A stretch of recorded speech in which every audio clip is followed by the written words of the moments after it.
Hi everyone. You may remember that a couple of weeks ago it was revealed that Sharia courts are now operating here in Britain with the full backing of the law, even though they discriminate against women as a matter of course. And what this means is that those women who are intimidated into using these courts, as some of them will be, and everyone knows it, they will now find that they have the full weight of the British legal system lined up against them, alongside the patriarchal bigotry in their own communities. Those women who are cheated out of their just entitlement in these places, as some already have been, will find that they have no recourse to the real law to put things right. In other words, we are now accommodating Saudi Arabian legal principles here in Britain, just as we accommodate their corrupt business practices and their threats against our national security when we try to investigate them.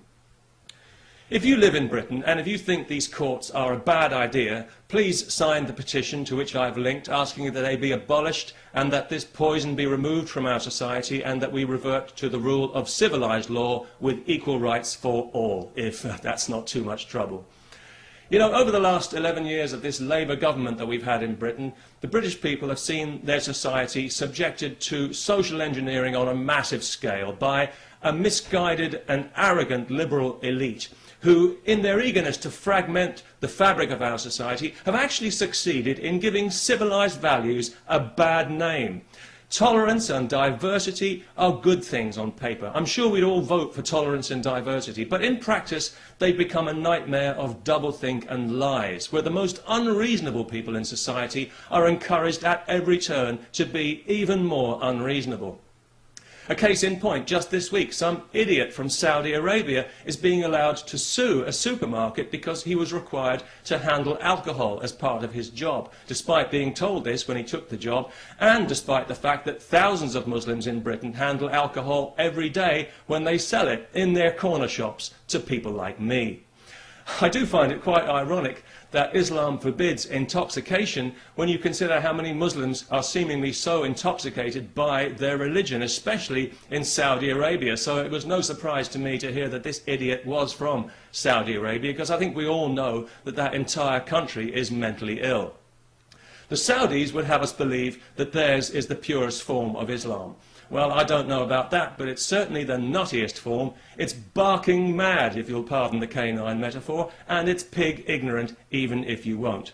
It's got to be just about the nastiest belief system on this faith-obsessed planet, and it's a cowardly one as well, enforced by cowardly men who are afraid of women and whose only language is ultimately violence. They're absolutely pathetic, and history is already laughing at them. If the term human rights means anything in this world, then one day the Saudis will pay out as much in compensation for their abuse of women as the Catholic Church has for its abuse of children. And I'll certainly drink to that. Because I was out earlier today, coincidentally, buying some beer, not because I enjoy beer particularly, but because I know it offends Islam. Although it didn't seem to bother the Muslim shopkeeper I bought it from, maybe he was just being polite. Anyway, as I was leaving the shop with my beer, two women happened to walk past wearing burqas. Nothing too unusual about that, not anymore, not in London anyway, and nobody really paid it much attention, apart from one small child who I overheard describing them to her mother as letterbox ladies, which I thought was actually quite inventive and rather charming. But of course it was also deeply offensive, so we had the child put to death. No, not really. But it was lucky that neither of the women actually heard the offensive and insulting remark, because obviously each of them had her head encased in a cloth sack. So that was good, because it meant that the police didn't have to be called, no human rights people needed to get involved, and nobody required any financial compensation for hurt feelings, which I thought made a very pleasant change indeed. And of course, as a result, we didn't have to listen to any propaganda sound bites from some Islamist Saudi shill at the Muslim Council of Britain. So all in all, it worked out for the best. And it just goes to show that these things don't always have to end in tears. Peace, especially to everyone who remembers to sign the petition.